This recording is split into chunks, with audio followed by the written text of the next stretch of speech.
রাজপুর সোনারপুর পুরসভার ৩৫ নম্বর ওয়ার্ডে ডেঙ্গিতে একই পরিবারের দুজনের মৃত্যুতে আতঙ্ক, খামতি কার তা নিয়ে উঠছে প্রশ্ন। পুজো কাটতে না কাটতে ক্ষুদিরাম কলোনিতে বিষাদের সুর। রাজপুর সোনারপুর পুরসভার ৩৫ নম্বর ওয়ার্ডের ক্ষুদিরাম কলোনিতে ডেঙ্গিতে মৃত্যু হলো একই পরিবারের ২ সদস্যের। ঘটনায় ব্যাপক চাঞ্চল্য ছড়িয়েছে এলাকায়।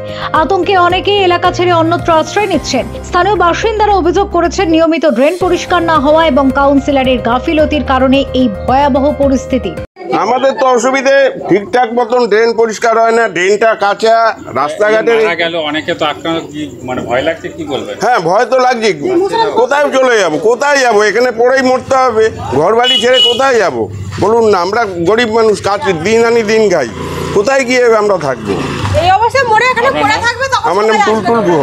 বাবা বহু মশা, বাইরে একটু বয়ে আছে, বসতে পারি না, এত মশা। তুমি কি বলো, এত মশা থাকলে কি করে হয় বলো?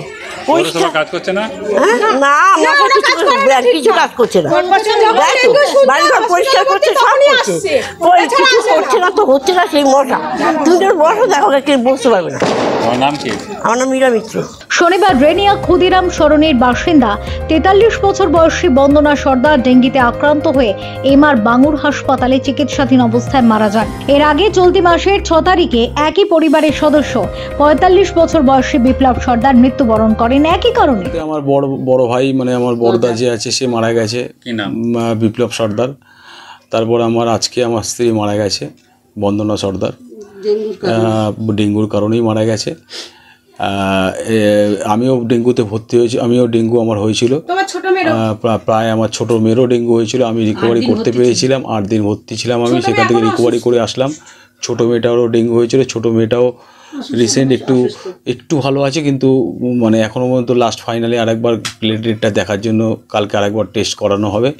এবং আমার পাশের বাড়ি, আমার সামনের বাড়ি, পিছনের বাড়ি, পুরো আমার অঞ্চলে প্রত্যেক বাচ্চারা প্রায় হসপিটালে ভর্তি। আমরা সেভারাল টাইম আমরা কর্পোরেশনকে জানিয়ে, আমাদের এখানকার সিনিয়র, আমাদের পাড়ার সমস্ত নাগরিকবৃন্দ প্রচুরবার জানিয়েছি, তার কোনো সুফল আমরা পাইনি। শুধুমাত্র ড্রেনটা এসে পরিষ্কার করে দিয়ে গেছে আর একটু ব্লিচিং পাউডার হালকা করে দিয়ে গেছে। কিন্তু এটা আমার মনে হয় না, রং ছড়ানো, আমার মনে হয় না যে এতে আমার এলাকাটায় মানে ডেঙ্গু পরিষ্কার পরিচ্ছন্ন হয়েছে। আর দ্বিতীয় কথা, আরেকটা জিনিস দেখলাম, আমার এই ক্ষুদিরাম সরণি 1 আর ক্ষুদিরাম 2 এই দুটো ছাড়াও আমি যখন আমার ওয়াইফ লাস্ট 7 দিন ধরে হসপিটালে ভর্তি, তার মধ্যেও আমার পাড়ার, মানে আমার এই 112 নম্বর ওয়ার্ড, আমি তো 35 নম্বর ওয়ার্ডে থাকি, 112 নম্বর ওয়ার্ডের একটা আমারই ছোট, মানে আমার দাদার মতন তাদেরকে হঠাৎ দেখলাম হসপিটালেতে। জিজ্ঞেস করলাম যে কী ব্যাপার, তুমি কেন হসপিটালে? বলে আর বলিস না ভাই, এরকম আমার ভাইপোটার এরকম হয়ে গেছে। তো মানে ক্ষুদিরাম সরণি 1, ক্ষুদিরাম সরণি 2 ছেড়ে এখন চলে গেছে কংগ্রেস পল্লীর দিকে। আমি জানি না, আস্তে আস্তে হয়তো 30 ফুটের দিকেও যাবে। তার কোনো রকম কোনো সুরাহা আমাদের না কাউন্সিলর করছে, না প্রশাসনে কোনো রকম কোনো সহায়তা আমরা পাচ্ছি। প্লাস আমার এখানকার যে নাগরিকরা, তারা ভয়ে, আমি তো বাধ্য হয়ে আমার বাচ্চাকে দুটোকে আমি আমার বন্ধুর বাড়িতে দুটো পাড়ার পরে আমি রেখে দিয়ে এসেছিলাম। আজকে জানি না, আমার যেহেতু স্ত্রী মারা গেছে, আমি তাদেরকে নিয়ে এসেছি সৎ কাজ করার জন্যে। তো তাদেরকেও নিয়ে এখন টেনশানে আছে যে আমি কালকে হয়তো আবার আমার ছোটো মেয়েটা যেটা এফেক্ট হয়েছে, সেটা কালকে কি হবে জানি না। আমার বড় মেয়েটা এখন এফেক্ট হয়নি, হয়তো হয়ে যাবে। আমার পাশের পাড়ার সমস্ত বাচ্চারা একদম মানে তাদের গার্জেনরা প্রতিটা নিয়ত মানে সব মানে দুঃস্বপ্নে জীবন কাটছে যে কি হবে না হবে। আমার দাদা মারা গেছে লক্ষ্মী পুজোর দিন, মানে 6 তারিখে মারা গেছে, 6 অক্টোবর। আপনার নাম? আমার নাম কল্যাণ সর্দার। পরপর 2 মৃত্যুর ঘটনায় ক্ষুব্ধ স্থানীয়রা রবিবার এলাকায় কাউন্সিলর দেবব্রত মণ্ডল এলে তাকে ঘিরে ধরে বিক্ষোভ দেখান। তবে অভিযোগ অস্বীকার করেছেন কাউন্সিলর। তার দাবি, পুরসভার ড্রেনে কোথাও জল জমে নেই। ঘিঞ্জি এলাকায় মাটির বেড দেওয়া সেপটিক ট্যাঙ্কের জল উপচে পড়ায় সমস্যার সৃষ্টি হচ্ছে। মানুষের অসচেতনতার জন্যই এমনটা ঘটছে।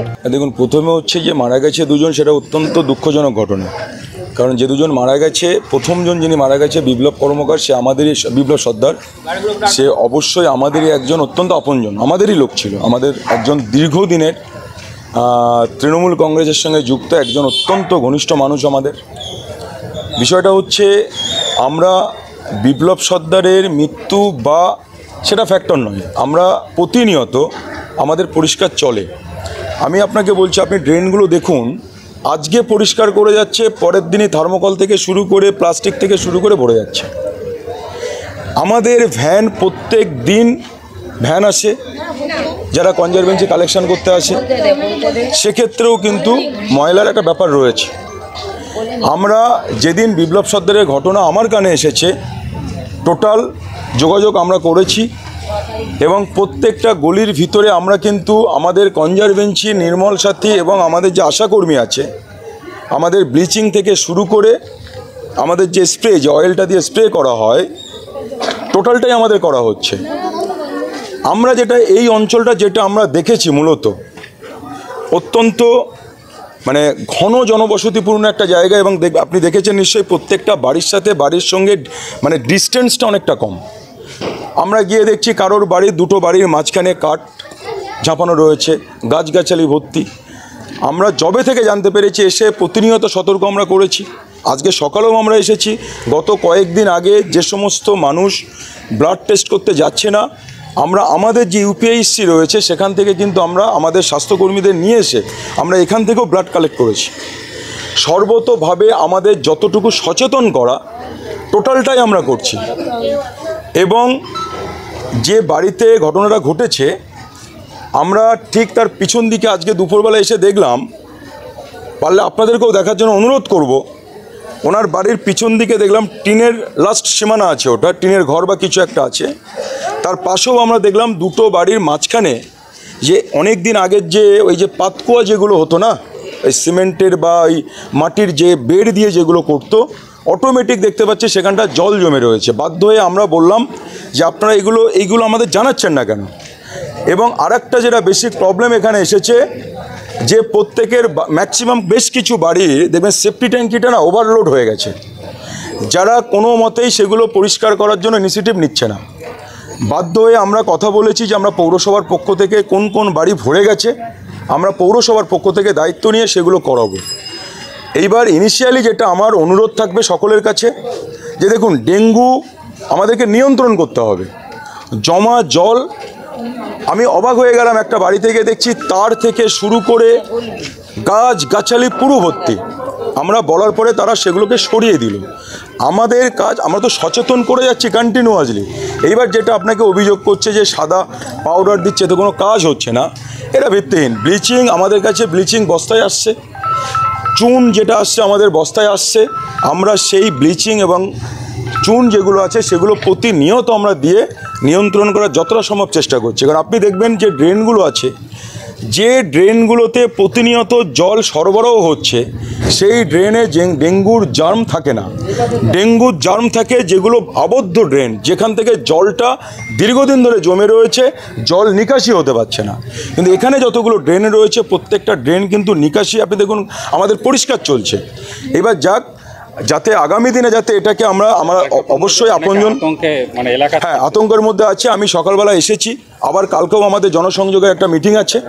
আমি আমার পক্ষ থেকে এই ক্ষুদিরাম সরণি অঞ্চলের প্রত্যেককে যেটা আমার বার্তা দেওয়া, আপনারা সাবধানে থাকুন এবং প্রত্যেককে যেটা আমার নির্দেশ রয়েছে, কোনো রকম যদি অসুবিধা হয়, ধরুন কেউ হয়তো ব্লাড টেস্ট করতে যেতে পারছে না, সেটা আমরা প্রতিনিয়ত চেষ্টা করব যাতে আমাদের হেলথ সেন্টার থেকে এসে আমাদের যারা স্বাস্থ্যকর্মী আছে তাদেরকে নিয়ে বাড়ি বাড়ি ভিজিট করে যাতে আমরা ব্লাডগুলো কালেক্ট করতে পারি, রিপোর্টগুলো করতে পারি এবং যাতে ট্রিটমেন্ট ভালোভাবে চলে। যাদের জ্বর রয়েছে, যে মানুষগুলোর এখনও অবধি জ্বর রয়েছে, সেদিকে সদা সর্বদা আমরা চেষ্টা চালাচ্ছি। কথা আমাদের সাথে হয়েছে এবং আগামীকালও আমরা এই অঞ্চলের টোটাল মানুষকে নিয়ে আমরা একটা জনসংযোগও করব, আজকেও করেছি এবং প্রত্যেক দিন এটা আমাদের চলবে। আমি শুধু আপনাদের মিডিয়ার মাধ্যমে প্রত্যেকটা মানুষের কাছে একটা অনুরোধ করব, দয়া করে যেখানে যেটা প্রবলেম হবে আমাদেরকেও জানান আর নিজেদেরকেও সজাগ থাকতে হবে। এই যে সেফটি ট্যাঙ্কি ভরে গেছে, পরিষ্কার দিনের পর দিন হচ্ছে না।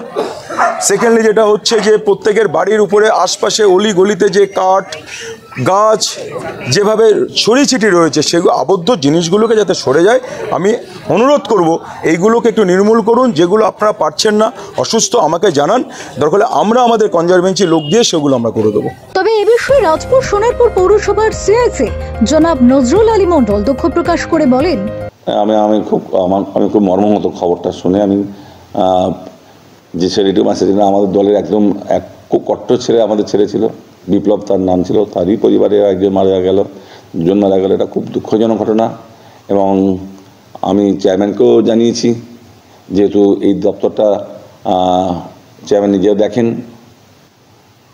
সিআইসি যিনি তো আসেন না, তাই চেয়ারম্যান নিজেই দপ্তরটা দেখেন। তো চেয়ারম্যানকে বলেছি, চেয়ারম্যান বললো আমি অ্যাকশান নিচ্ছি, ব্যবস্থা গ্রহণ করছি। আমি তাকে বলবো, আমি বারবার বলেছি আরও একটু দ্রুত গতিতে কাজ করতে হবে এবং সাধারণ মানুষের পাশে দাঁড়াতে হবে। রাজ্যে যেখানে ডেঙ্গুর প্রকোপ এই মুহূর্তে অনেকটাই কম, সেখানে রাজপুর সোনারপুরের মতো জায়গায় কোথাও কি আপনাদের সতর্কতার কোথাও অভাব হচ্ছে? প্রথমত আমাদের হেলথ অফিসার ছিল না, নতুন করে হেলথ অফিসার যুক্ত হয়েছেন। তারকে আমরা চেয়ারম্যান সাহেবকে আমি বলেওছি যে হেলথ অফিসারকে আরেকটু উদ্যোগী হয়ে যাতে এই সমস্ত প্রান্তিক, বিশেষ করে আমাদের এই 35 নম্বর ওয়ার্ড, 29 নম্বর ওয়ার্ড, 34 নম্বর ওয়ার্ড, 1 নম্বর ওয়ার্ড, 2 নম্বর ওয়ার্ড, যেগুলো কলকাতার খুব কাছাকাছি, একেবারে নাকের ডগায়, সেইগুলোতে যাতে একটু ভালো করে আমাদের দেখা হয়, ব্যবস্থা গ্রহণ করা হয়। আপনি এই বিধানসভার মানে 35 নম্বর ওয়ার্ড যে বিধানসভা, আপনি সেইখানকার আপনি নেতৃত্ব দেন, কাউন্সিলরকে কি নির্দেশ দিয়েছেন? কাউন্সিলরকে আমি বলে দিয়েছি, তুমি পুরোপুরি তোমাদের যা সেট আপ আছে, তোমাদের যে রিসোর্স আছে, সেগুলোকে পুরোপুরি ব্যবহার করে এলাকা পরিষ্কার পরিচ্ছন্ন রাখো এবং সেখানে বাড়ি বাড়িতে যাও। যেটা ঘিঞ্জি এলাকা, তো বাড়ি বাড়ি যেতে হবে এবং সেখানে গিয়ে মানুষের সাথে কথা বলতে হবে এবং আমাদেরও লোকদের, আমাদেরও কর্মীদের রাস্তা নামিয়ে পরিষ্কার পরিচ্ছন্ন করার জন্য আমরাও তাকে নির্দেশ দিয়েছি। যদিও বাসিন্দাদের দাবি পুরো পরিষেবার খামতির জেরেই দাপিয়ে বেড়াচ্ছে ডেঙ্গি মশা। এখন গোটা এলাকায় নেমেছে আতঙ্কের ছায়া। পুরসভার পক্ষ থেকে শুরু হয়েছে জোর নজরদারি। ব্যুরো রিপোর্ট, সোনারপুর বার্তা।